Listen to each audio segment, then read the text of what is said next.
ಮೊಸಳೆ ಹೊಸಹಳ್ಳಿ ದುರಂತದಲ್ಲಿ ಸಾವಿನ ಸಂಖ್ಯೆ 9 ಇದ್ದಿದ್ದು ಈಗ 10 ಆಗಿದೆ. ಸಾವಿನ ಸಂಖ್ಯೆ 10ಕ್ಕೆ ಏರಿಕೆ ಆಗಿದೆ. ಗಣೇಶ ದುರಂತದಲ್ಲಿ ಗಾಯಗೊಂಡಿದ್ದ ಮತ್ತೋರ್ವ ವ್ಯಕ್ತಿ ಸಾವು. ಗಂಭೀರವಾಗಿ ಗಾಯಗೊಂಡಿದ್ದ 27 ವರ್ಷದ ಚಂದನ್ ಸಾವನ್ನಪ್ಪಿರು.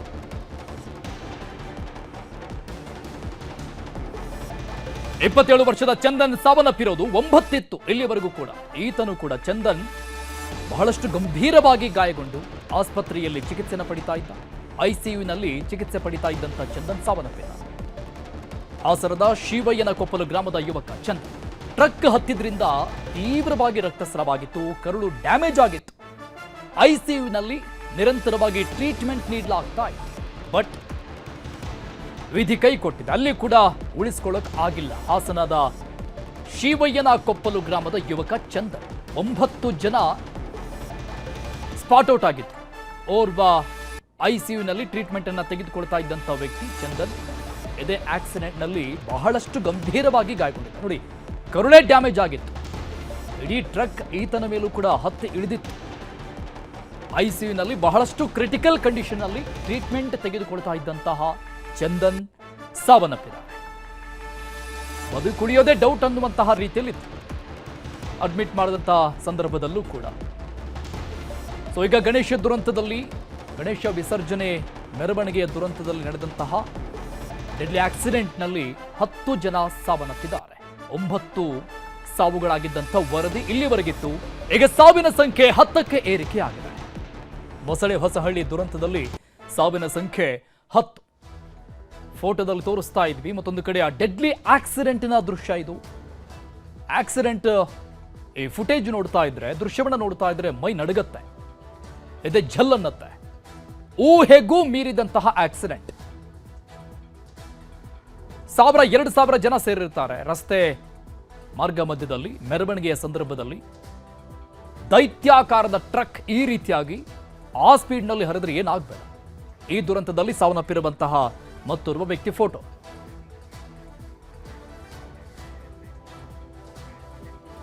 ಈ ಬಗ್ಗೆ ಇನ್ನಷ್ಟು ಡೀಟೇಲ್ಸ್ ಕೊಡ್ತಾರೆ ನಮ್ಮ ಪ್ರತಿನಿಧಿ ಕೃಷ್ಣಮೂರ್ತಿ ಸಂಪರ್ಕದಲ್ಲಿದ್ದಾರೆ, ಲೈವ್ ನಲ್ಲಿ ಜಾಯ್ನ್ ಆಗ್ತಾ ಇದ್ದಾರೆ. ಕೃಷ್ಣಮೂರ್ತಿ, ಈ ಡೆಡ್ಲಿ ಆಕ್ಸಿಡೆಂಟ್ ದೃಶ್ಯ ನೋಡ್ತಾ ಇದ್ರ, ಸಿಸಿಟಿವಿ ಫುಟೇಜ್ ನೋಡ್ತಾ ಇದ್ರೆ ನಿಜಕ್ಕೂ ಕೂಡ ಮೈ ನಡುಗತ್ತೆ.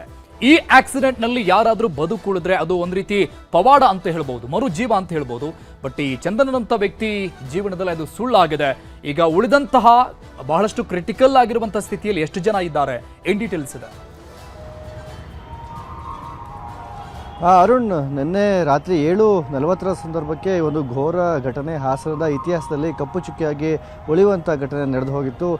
ಇವತ್ತಿಗೂ ಕೂಡ ಅದರ ಸಾವಿನ ಸಂಖ್ಯೆ ಏರಿಕೆಯಾಗಿದೆ.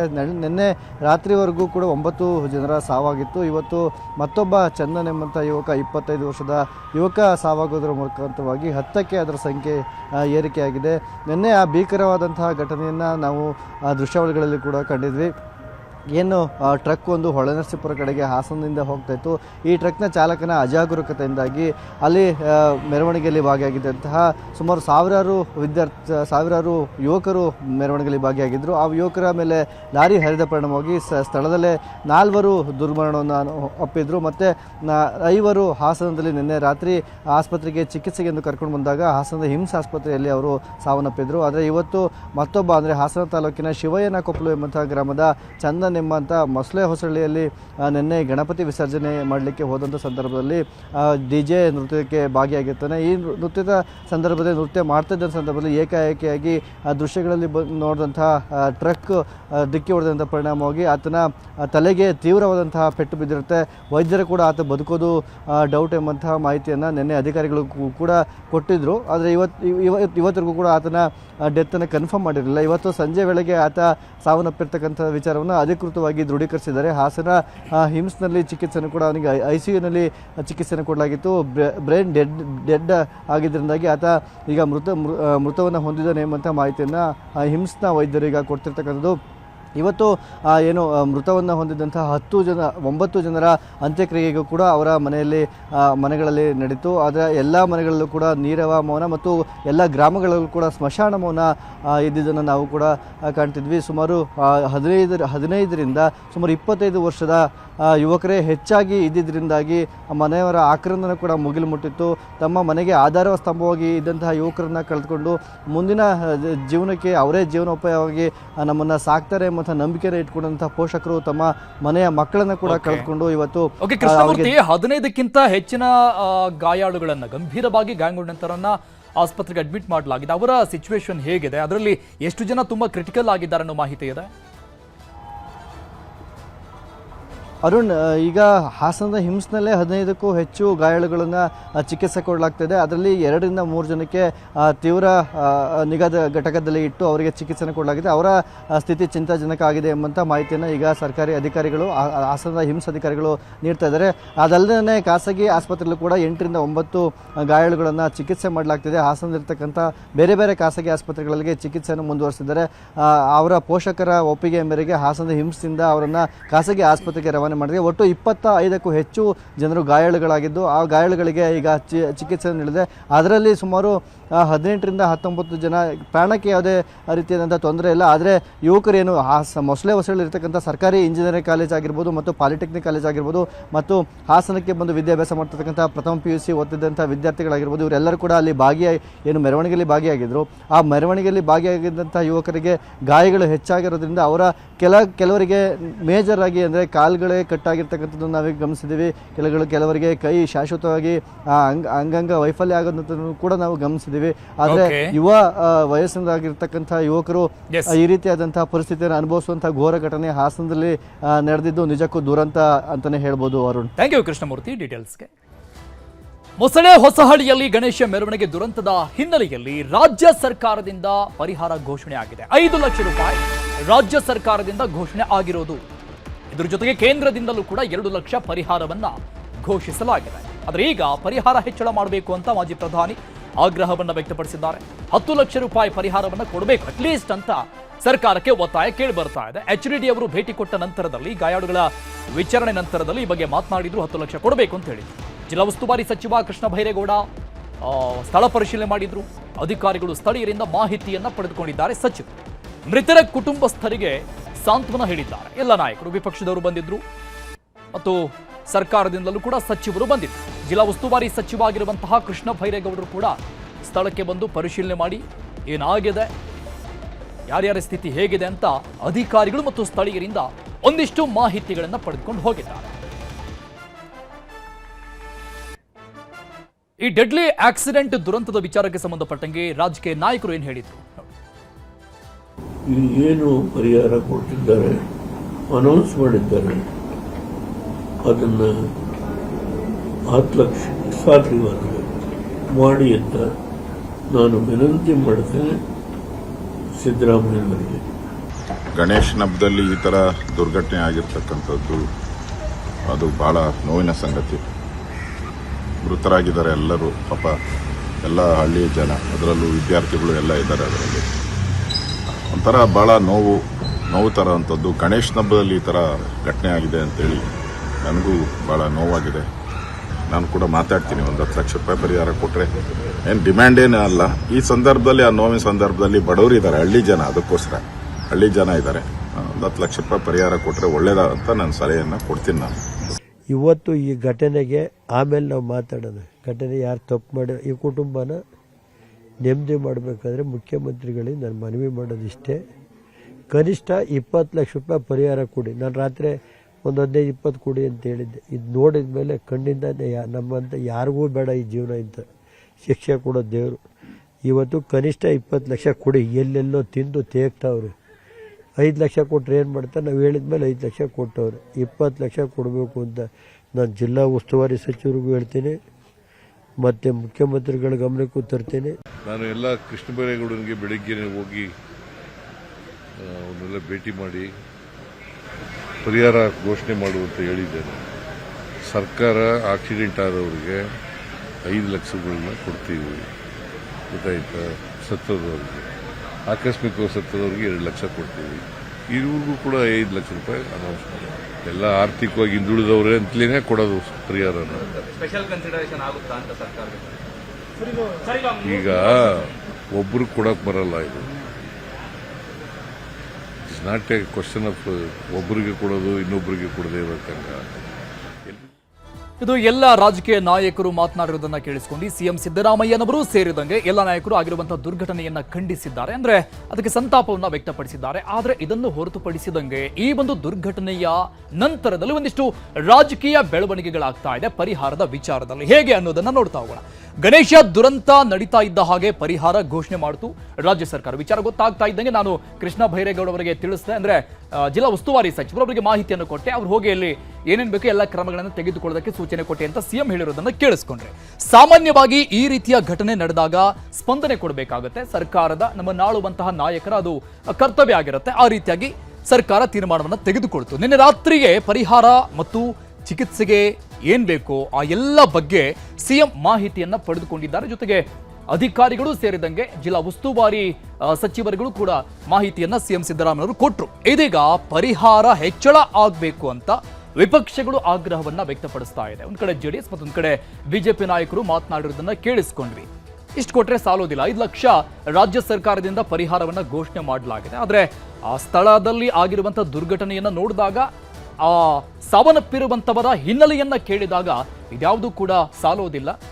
ಇಂಥ ಸಂದರ್ಭದಲ್ಲಿ ಆ ಕುಟುಂಬಗಳ ಜೊತೆಗೆ ನಾವು ನಿಲ್ಬೇಕಾಗಿದೆ. ಸೊ ಹಾಗಾಗಿ ಈ ಪರಿಹಾರದ ಮೊತ್ತವನ್ನ ಜಾಸ್ತಿ ಮಾಡಬೇಕು ಅನ್ನೋದು ವಿಪಕ್ಷದ ನಾಯಕರ ಕೂಗಾಗಿದೆ. ಮೃತರ ಕುಟುಂಬಗಳ ಹಿತದೃಷ್ಟಿಯಿಂದ ಸರ್ಕಾರಕ್ಕೆ ಒತ್ತಡವನ್ನ ಹಾಕ್ತಾ ಇದ್ದೀವಿ. ಇದೇನು ಡಿಮ್ಯಾಂಡ್ ಅಲ್ಲ.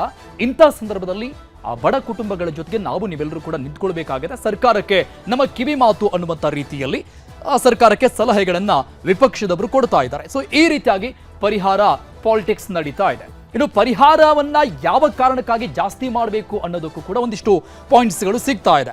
ಸಾವನ್ನಪ್ಪಿರುವುದು ಬಹುತೇಕ ಎಂಜಿನಿಯರಿಂಗ್ ವಿದ್ಯಾರ್ಥಿಗಳಾಗಿದ್ದಾರೆ.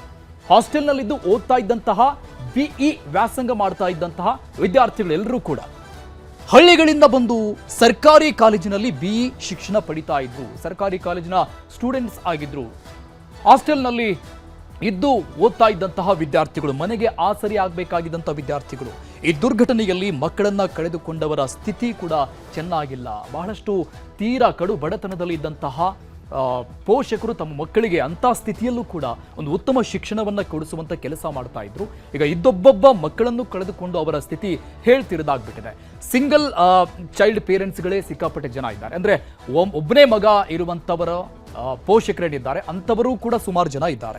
ಕೂಲಿನಾಲಿ ಮಾಡಿ ವಿದ್ಯಾವಂತರನ್ನಾಗಿ ಮಾಡೋದಕ್ಕೆ ಹರಸಾಹಸ ಪಟ್ಟಂತಹ ಅನೇಕ ಕುಟುಂಬಗಳಿದ್ದಾವೆ. 10 ಜನ ಸಾವನ್ನಪ್ಪಿರೋದು ಈ ದುರ್ಘಟನೆಯಲ್ಲಿ. 10 ಜನರು ಕೂಡ ಸ್ಟೂಡೆಂಟ್ಸ್ ಆಗಿದ್ದಾರೆ. ಬಹುತೇಕ ಈ ಬಿಇ ವ್ಯಾಸಂಗ ಮಾಡ್ತಾ ಇರುವಂತಹ ಸ್ಟೂಡೆಂಟ್ಸ್ ಆಗಿದ್ದಾರೆ. ಹಳ್ಳಿಗಳಿಂದ ಬಂದು ಹಾಸನದಲ್ಲಿ ಸರ್ಕಾರಿ ಕಾಲೇಜಿನಲ್ಲಿ ಓದುತ್ತಾ ಇದ್ದಂತಹ ವಿದ್ಯಾರ್ಥಿಗಳು. ಈಗ ಮಕ್ಕಳು ಇಲ್ಲದೆ ಹೆತ್ತವರ ಬದುಕು ಬರಡಾಗುವ ಆತಂಕ ಸಹಜವಾಗಿದ್ದೇ ಇರುತ್ತೆ. ಅವರ ಮೇಲೆ ಆಸರಿಯಾಗಿರ್ತಾರೆ ಪೋಷಕರು. ಕೂಲಿನಾಲಿ ಮಾಡಿ ಮಕ್ಕಳು ಇನ್ನೇನು ಇಂಜಿನಿಯರಿಂಗ್ ಮುಗಿದ ನಂತರದಲ್ಲಿ ಫ್ಯಾಮಿಲಿಗೆ ಆಸರೆ ಆಗ್ತಾರೆ, ನಮ್ಮ ಕುಟುಂಬವನ್ನು ಚೆನ್ನಾಗಿ ನೋಡ್ಕೊಳ್ತಾರೆ ಅನ್ನುವಂಥ ಅನೇಕ ಕನಸುಗಳನ್ನು ಕಟ್ಟಿಕೊಂಡಂತಹ ಆ ತಂದೆ ತಾಯಿಗಳಿಗೆ ಎಂತಹ ಸ್ಥಿತಿ ಬಂದಿರಬಾರದು. ಆದರೆ ಗಣೇಶ ದುರಂತ ಏನು ನಡೀತು, ಇಲ್ಲಿ ವಿದ್ಯಾರ್ಥಿಗಳ ಟಾರ್ಗೆಟ್ ಆಗ್ಬಿಟ್ರ ಈ ಮೆರವಣಿಗೆಯ ಸಂದರ್ಭದಲ್ಲಿ ಎನ್ನುವ ಒಂದು ಸಹಜ ನೋವಿನ ವಿಚಾರ ಎಲ್ಲರನ್ನೂ ಕೂಡ ಕಾಡ್ತಾ ಇದೆ. ಮೊಸಳೆ ಹೊಸಹಳ್ಳಿಯಲ್ಲಿ ಸರ್ಕಾರಿ ಎಂಜಿನಿಯರಿಂಗ್ ಕಾಲೇಜ್ ಇದೆ. ಆ ಕಾಲೇಜಿನಲ್ಲಿ ಓದ್ತಾ ಇದ್ದಂತಹ ವಿದ್ಯಾರ್ಥಿಗಳು ಇವರೆಲ್ಲರೂ ಕೂಡ ರಾಜ್ಯದ ಹಲವಾರು ಜಿಲ್ಲೆಗಳಿಂದ ಬಂದು ಇಲ್ಲಿ ಬದುಕನ್ನ ರೂಪಿಸಿಕೊಳ್ಳೋದಕ್ಕೆ ಮುಂದಾಗಿದ್ರು. ಈ ಎಲ್ಲ ಬಿಇ ಸ್ಟೂಡೆಂಟ್ಸ್ಗಳು ಬೇರೆ ಬೇರೆ ಜಿಲ್ಲೆಯಿಂದಲೂ ಬಹಳಷ್ಟು ಜನ ಬಂದಿದ್ದಾರೆ. ಕಾಲೇಜು ಪಕ್ಕದಲ್ಲೇ ಗಣೇಶ ಆಚರಣೆ ನಡೀತಾ ಇತ್ತು. ಈ ಹಿನ್ನೆಲೆಯಲ್ಲಿ ವಿದ್ಯಾರ್ಥಿಗಳು ಈ ಆಚರಣೆಯಲ್ಲಿ ಭಾಗಿಯಾಗ್ತಾ ಇದ್ರು. ಇದು ಇವತ್ತಲ್ಲ, ಕಳೆದ 35 ವರ್ಷಗಳಿಂದಲೂ ಕೂಡ ಈ ಕಾಲೇಜಿನಲ್ಲಿ, ಈ ಹಾಸ್ಟೆಲ್ನಲ್ಲಿ ಬಂದು ಇರುವಂತಹ ಎಲ್ಲ ವಿದ್ಯಾರ್ಥಿಗಳು ಈ ಸಂದರ್ಭದಲ್ಲಿ ಗಣೇಶ ಮೆರವಣಿಗೆ ನಡೀತಾ ಇತ್ತು. ಪ್ರತಿ ವರ್ಷ ಬಂದು ಭಾಗಿಯಾಗ್ತಾ ಇದ್ರು. ಈ ವರ್ಷವೂ ಕೂಡ ಅದೇ ಆಗಿತ್ತು. ಗಣೇಶ ವಿಸರ್ಜನೆ ಬಳಿಕ ಆಯೋಜನೆಗೊಂಡಿದ್ದ ಆರ್ಕೆಸ್ಟ್ರಾ ಮತ್ತು ಮೆರವಣಿಗೆಯ ಸಂದರ್ಭ ಮತ್ತು ಡಿಜೆ ಏನು ಆಯೋಜನೆ ಮಾಡಲಾಗಿತ್ತು, ಅದಕ್ಕೆ ಸಹಜವಾಗಿ ಎಲ್ಲರೂ ಕೂಡ ಯೂತ್ಸ್ ಆಗಿದ್ರು, ಯುವಕರಾಗಿದ್ರು.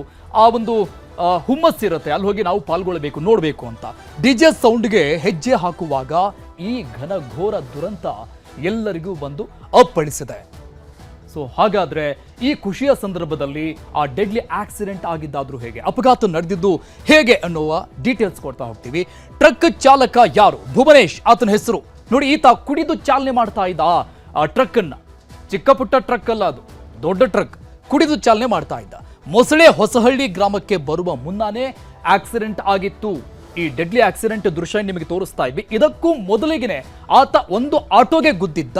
ಕಿತ್ತಾನೆ ಗಡಿ ಬಳಿ ಆಟೋಗೆ ಈತ ಲಾರಿನ ಡಿಕ್ಕಿ ಮಾಡಿ ಬಂದಿದ್ದ. ಅಲ್ಲೊಂದು ಆಕ್ಸಿಡೆಂಟ್ ಮಾಡಿ ಅಲ್ಲಿಂದ ಎಸ್ಕೇಪ್ ಆಗೋದಕ್ಕೆ ಆ ಗಾಬರಿಯಲ್ಲಿ ಈ ಟ್ರಕ್ ಅನ್ನು ಓಡಿಸ್ತಾ ಇದ್ದ ಸ್ಪೀಡ್ ಆಗಿ. ಎಲ್ಲಿ ಬಂದು ಅವರು ಹಿಡ್ಕೊಂಡ್ಬಿಡ್ತಾರೋ ನನ್ನ ಅಂತ ಬಂದು ಹಿಡ್ಕೊಂಡ್ಬಿಟ್ಟು ಕೇಸ್ ಮಾಡ್ತಾರೋ ಅಥವಾ ಹೊಡೆದ್ ಬಿಡ್ತಾರೋ, ಅಲ್ಲಿಂದ ತಪ್ಪಿಸ್ಕೊಂಡು ಹೋದ್ರೆ ಸಾಕು ಅನ್ನುವಂತಹ ರೀತಿಯಲ್ಲಿ ಈತ ಗಾಬರಿಯಲ್ಲಿ ಟ್ರಕ್ ಅನ್ನು ಓಡಿಸ್ಕೊಂಡು ಬರ್ತಾ ಇದ್ದ.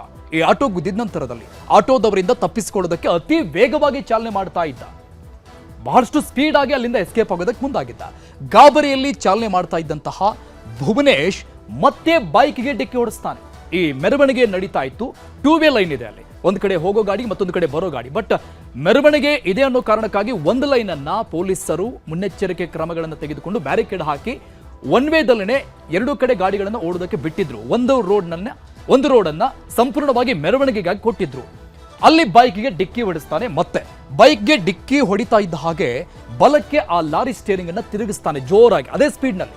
ಎಲ್ಲಿ ಆ ಡಿಕ್ಕಿ ಹೊಡೆದಂತ ಬೈಕ್ ಆ ಬೆಕ್ಕು ಒಂದು 6-7 ಫೀಟ್ನಷ್ಟು ಮುಂದಕ್ಕೆ ಹೋಗಿ ಬೀಳುತ್ತೆ. ಮತ್ತೆ ಸ್ಟ್ರೈಟ್ ಆಗಿ ಹೋಗ್ಬಿಟ್ರೆ ಅದೇ ಬೈಕ್ ಮೇಲೆ ಎಲ್ಲಿ ನಾನು ಲಾರಿ ಹತ್ತಿಸ್ಬಿಡ್ತೀನೋ ಅನ್ನೋ ಗಾಬರಿಯಲ್ಲಿ ಈತ ರೈಟಿಗೆ ಬಲಕ್ಕೆ ತಿರುಗಿಸ್ಬಿಡ್ತಾನೆ. ಆದ್ರೆ ಬಲಗಡೆಗೆ ಡಿವೈಡರ್ ಇರುತ್ತೆ, ಹೈವೇ ಮಧ್ಯದಲ್ಲಿ ಡಿವೈಡರ್ ಇರುತ್ತೆ, ಆಲ್ಮೋಸ್ಟ್ 1 ಫೀಟ್ ಇರುತ್ತೆ. ಆ ಡಿವೈಡರ್ ಹತ್ತಿ ಬಲಗಡೆಗೆ ಟ್ರಕ್ ಬರೋದು. ಹಾಗಾದ್ರೆ ಈ ಭುವನೇಶ್ ಟ್ರಕ್ ಡ್ರೈವರ್ ಯಾರು ಅನ್ನೋ ಡೀಟೇಲ್ಸ್ ಅನ್ನು ಕೊಡ್ತಾ ಹೋಗ್ತೀವಿ. ಮೊಸಳೆ ಹೊಸಹಳ್ಳಿಯಲ್ಲಿ ಅಪಘಾತಕ್ಕೆ ಕಾರಣ ಆಗಿರುವಂತ ವ್ಯಕ್ತಿ ಡ್ರೈವರ್, ಆತನ ಫೋಟೋ ನೀವು ನೋಡ್ತಾ ಇದ್ದೀರಿ.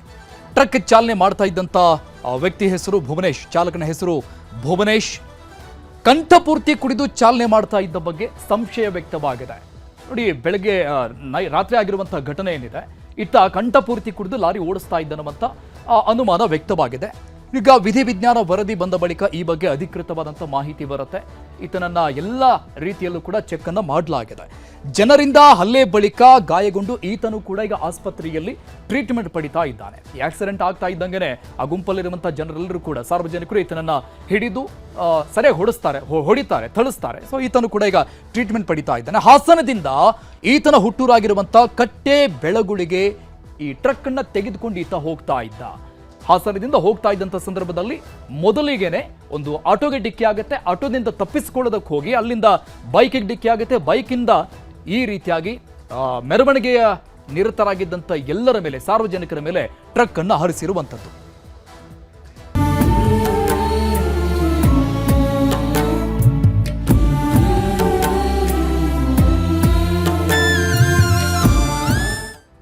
ಗಣೇಶ ಮೆರವಣಿಗೆ ದುರಂತದಲ್ಲಿ ಸಾವನ್ನಪ್ಪಿದವರ ಕಣ್ಣೀರ ಕಥೆಗಳು ಒಂದೆರಡಲ್ಲ, ಒಬ್ಬೊಬ್ಬರದ್ದು ಒಂದೊಂದು ರೀತಿಯ ಸಂಕಷ್ಟದ ಬದುಕಾಗಿದೆ. ನೋಡಿ, ಹುಟ್ಟಿದ ದಿನ ಅಮ್ಮನಿಗೆ ಕರೆ ಮಾಡಿ ಹೋಗಿದ್ದಂಥ ಯುವಕ ಮಸಣ ಸೇರಿದಂತಹ ದಾರುಣ ಘಟನೆ, ಕಣ್ಣೀರ ಕಥೆ. ಗಣೇಶ ದುರಂತದಲ್ಲಿ ಒಬ್ಬೊಬ್ಬರದ್ದು ಒಂದೊಂದು ಕಥೆ, ಒಂದೊಂದು ರೀತಿಯ ಸಂಕಷ್ಟದ ಬದುಕಲ್ಲಿ ಅವರ ಮನೆಯವರು ಬದುಕ್ತಾ ಇದ್ದಾರೆ. ಮಕ್ಕಳನ್ನ ಕಳೆದುಕೊಂಡವರ ಆಕ್ರಂದನ ಸಹಜವಾಗಿ ಮುಗಿಲು ಮುಟ್ಟಿದೆ. ಈ ಹಿಂದೆ ನಡೆದಂತಹ ಒಂದಿಷ್ಟು ಘಟನೆಗಳನ್ನ ನೆನಪು ಮಾಡಿಕೊಳ್ಳುವಂತ ರೀತಿಯಲ್ಲಿ ಒಬ್ಬೊಬ್ಬರದ್ದು ಒಂದೊಂದು ರೀತಿಯ ಸಂಕಷ್ಟದ ಬದುಕು. RCBಯ ಸ್ಟ್ಯಾಂಪೇಡ್ ಕಾಲ್ತುಳಿತದ ಪ್ರಕರಣ ಕೆಲವೇ ದಿನಗಳ ಹಿಂದೆ ಏನ್ ನಡೀತು, ಅಲ್ಲಿ ಒಂದೊಂದು ಕುಟುಂಬದ್ದು ಒಂದೊಂದು ರೀತಿಯ ಕಥೆಗಳಾಗಿತ್ತು. ಆ ಕಥೆಗಳನ್ನ ನೆನಪು ಮಾಡುವಂತ ರೀತಿಯಲ್ಲಿ ಮತ್ತೊಂದು ದುರಂತ ಆಯಿತು.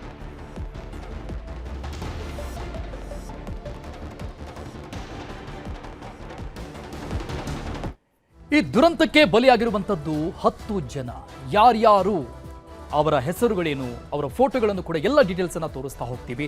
10 ಜನರ ಡೀಟೇಲ್ಸ್ ಇದು. ಈ ದುರಂತಕ್ಕೆ ಬಲಿಯಾಗಿರುವಂತಹ 21 ವರ್ಷದ ಪ್ರವೀಣ್ ಕುಮಾರ್ ಅನ್ನುವಂಥ ವ್ಯಕ್ತಿ, 20 ವರ್ಷದ ರಾಜೇಶ್, ಇವರು ಯಾವೂರಿನವರು, ಎಲ್ಲಿಯವರು, ಏನು ವ್ಯಾಸಂಗ ಮಾಡ್ತಾ ಇದ್ರು, ಎಲ್ಲ ಡೀಟೇಲ್ಸ್ ಅನ್ನ ಕೊಡ್ತಾ ಹೋಗ್ತೀವಿ. 17 ವರ್ಷದ ಗೋಕುಲ್, 19 ವರ್ಷದ ಕುಮಾರ್. ನೋಡಿ, ಎಲ್ಲರೂ ತುಂಬಾ ಯಂಗ್ಸ್ಟರ್ಸ್ಗಳು, ಮೆರವಣಿಗೆಯಲ್ಲಿ ಭಾಗಿಯಾಗಿದ್ದಂಥವರು. 25 ವರ್ಷದ ಪ್ರವೀಣ್, 21 ವರ್ಷದ ಮಿಥುನ್, 52 ವರ್ಷದ ಪ್ರಭಾಕರ್, 22 ವರ್ಷದ ಸುರೇಶ್. ಈ ದುರಂತದಲ್ಲಿ ಸಾವನ್ನಪ್ಪಿರುವಂತಹ ಯುವಕ. ಮತ್ತೊಬ್ಬ 52 ವರ್ಷದ ವ್ಯಕ್ತಿ, 27 ವರ್ಷದ ಚಂದನ್, 17 ವರ್ಷದ ಈಶ್ವರ್.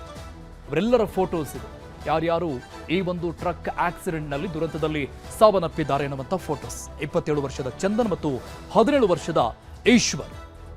ಇವರು ಎಲ್ಲಿಂದ ಬಂದಿದ್ರು, ಹಾಸನದಲ್ಲಿ ಏನು ವ್ಯಾಸಂಗ ಮಾಡ್ತಾ ಇದ್ರು, ಆ ಎಲ್ಲ ಡೀಟೇಲ್ಸ್ಗಳನ್ನು ಕೂಡ ನಿಮಗೆ ಕೊಡ್ತಾ ಹೋಗ್ತೀವಿ. ಗಣೇಶನ ಮೆರವಣಿಗೆಯ ಸಂದರ್ಭದಲ್ಲಿ ಆದಂತಹ ಡೆಡ್ಲಿ ದುರಂತದಲ್ಲಿ ಸಾವನ್ನಪ್ಪಿರುವಂತಹವರ ಕಣ್ಣೀರ ಕಥೆಗಳು. 21 ವರ್ಷದ ಪ್ರವೀಣ್ ಕುಮಾರ್, ನೋಡಿ ಪ್ರವೀಣ್ ಕುಮಾರ್ ಬಳ್ಳಾರಿಯ ನಾಗಲಕೇರಿ ನಿವಾಸಿ, ಬಳ್ಳಾರಿಯಿಂದ ಬಂದಂತಹ ವಿದ್ಯಾರ್ಥಿ, ಇಲ್ಲಿ ವ್ಯಾಸಂಗ ಮಾಡ್ತಾ ಇದ್ದ. ಬಳ್ಳಾರಿಯಲ್ಲಿ ಡಿಪ್ಲೊಮಾ ಮುಗಿಸಿದ್ದಂತಹ ಪ್ರವೀಣ್ ಕುಮಾರ್ ಹಾಸನದಲ್ಲಿ ಅಟ್ ಪ್ರೆಸೆಂಟ್ ಈತ ತನ್ನ ವ್ಯಾಸಂಗವನ್ನ, ಹೈಯರ್ ಎಜುಕೇಶನ್ ಅನ್ನ ಮುಂದುವರಿಸಿದ್ದ. ಎಂಜಿನಿಯರಿಂಗ್ ಮಾಡೋಕೆ ಹಾಸನಕ್ಕೆ ಬಂದಿದ್ದಂತಹ ಪ್ರವೀಣ್ ಈ ದುರಂತ ಅಂತ್ಯ ಕಂಡಿದ್ದಾನೆ. ಎಂಜಿನಿಯರಿಂಗ್ ಕೊನೆಯ ಸೆಮಿಸ್ಟರ್ನಲ್ಲಿ ಪ್ರವೀಣ್ ಓದ್ತಾ ಇದ್ದ. ಇನ್ನೊಂದು 6 ತಿಂಗಳು ಆಗ್ಬಿಟ್ಟಿದ್ರೆ ಈತನ ಎಜುಕೇಶನ್ ಕಂಪ್ಲೀಟ್ ಆಗ್ಬಿಡ್ತಾ ಇತ್ತು. ನೋಡಿ, ಈತನಿಗೆ ತಂದೆ ಇಲ್ಲ, ಮನೆ ಕೂಡ ಇಲ್ಲ. ಮಗನನ್ನ ತಾಯಿ ಕಷ್ಟಪಟ್ಟು ಕೂಲಿ ನಾಲಿ ಮಾಡಿ ಓದಿಸ್ತಾ ಇತ್ತು.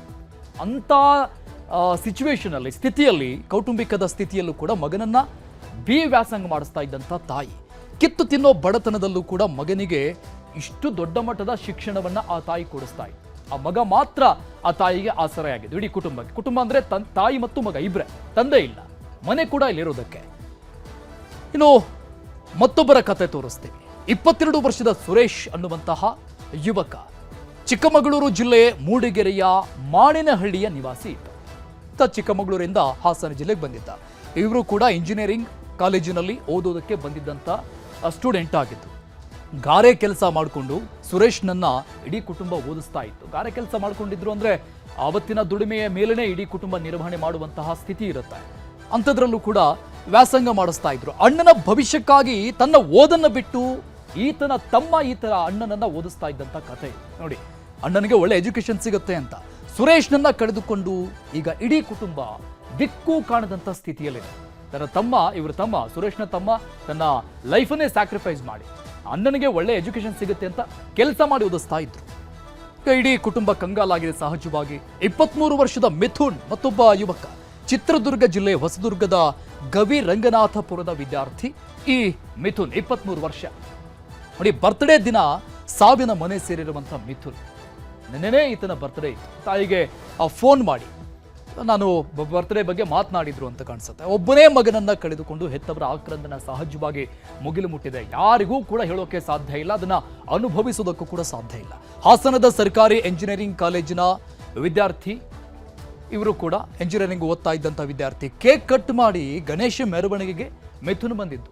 ಅದೇ ಸಂದರ್ಭದಲ್ಲಿ ಈ ರೀತಿಯಾಗಿ ದುರಂತ ಅಂತ್ಯ. ನೋಡಿ, ಹುಟ್ಟಿದ ಹಬ್ಬದ ದಿನಾನೇ ಸಾವಿನ ಮನೆ ಸೇರಿರುವಂತಹ ದುರಾದೃಷ್ಟದ ಕಥೆ ಇದು ಮಿಥುನ್. ಇನ್ನು 17 ವರ್ಷದ ಗೋಕುಲ್ ಅನ್ನುವಂತಹ ಯುವಕ, ಜಸ್ಟ್ 17 ವರ್ಷ, ಹಾಸನ ತಾಲೂಕಿನ ಮುತ್ತಿಗೆ ಹೀರಳ್ಳಿ ನಿವಾಸಿ. ಅವರು ಹಾಸನದ ಡಿಸ್ಟ್ರಿಕ್ಟ್ನವರೇ, ಮೂಲದವರು. ಚನ್ನರಾಯಪಟ್ಟಣದಲ್ಲಿ ಪ್ರಥಮ PUCಯನ್ನ ಓದ್ತಾ ಇದ್ದಂತಹ ವಿದ್ಯಾರ್ಥಿ, ಫಸ್ಟ್ PU ವಿದ್ಯಾರ್ಥಿ. ದಿನಗೂಲಿ ಕೆಲಸ ಮಾಡಿ ಮಗನನ್ನ ತಂದೆ ಓದಿಸ್ತಾ ಇತ್ತು. ಇದು ಕಿತ್ತು ತಿನ್ನೋ ಬಡತನದ ಫ್ಯಾಮಿಲಿನೇ. ಒಬ್ಬನೇ ಮಗನನ್ನ ಕಳೆದುಕೊಂಡು ಹೆತ್ತವರ ಕಿಚ್ಚು, ಆ ನೋವು ಹೇಳುತ್ತಿರದ್ದಾಗಿದೆ. ಮಗನ ಸಾವಿನಿಂದ ರೈತ ಕುಟುಂಬ ಆಕ್ರಂದನದಲ್ಲಿದೆ. ಇಡೀ ಕುಟುಂಬನೇ ದಿಕ್ಕು ತೋಚಿದಂತಾಗಿದೆ. ಯಾಕಂದ್ರೆ ಇದ್ದಿದ್ದು ಒಬ್ಬನೇ ಒಬ್ಬ ಮಗ. ಈ ರೀತಿಯಾಗಿ ಅನೇಕರ ಕಥೆಗಳಿದ್ದಾವೆ. ಸೊ ಈ ರೀತಿಯಾಗಿ 10 ಜನ ಸಾವನ್ನಪ್ಪಿರುವಂತವರ ಸ್ಥಿತಿಗಳು, ಅವರ ಕಣ್ಣೀರ ಕಥೆಗಳು ಒಂದೊಂದು ರೀತಿಯದ್ದಾಗಿದೆ. ಸರ್ಕಾರ, ಈ ವಿಪಕ್ಷಗಳು ಆಗ್ರಹವನ್ನ ಮಾಡ್ತಾ ಇರುವಂತಹ ಹಿನ್ನೆಲೆಯಲ್ಲಿ ಈಗ ಘೋಷಣೆ ಮಾಡಿರುವಂತಹ ಪರಿಹಾರದ ಮೊತ್ತ ಏನಿದೆ ಅದನ್ನ ಜಾಸ್ತಿ ಮಾಡುತ್ತಾ ಇಲ್ವಾ ಅನ್ನೋದನ್ನ ಕಾದ್ ನೋಡೋಣ. ಇದಿಷ್ಟು ಇದುವರೆಗಿನ ಪ್ರಮುಖ ಸುದ್ದಿ. ನೋಡ್ತಾರೆ ನ್ಯೂಸ್ 18 ಕನ್ನಡ. ಜಾಲ ನಮ್ಮದು, ಬಲ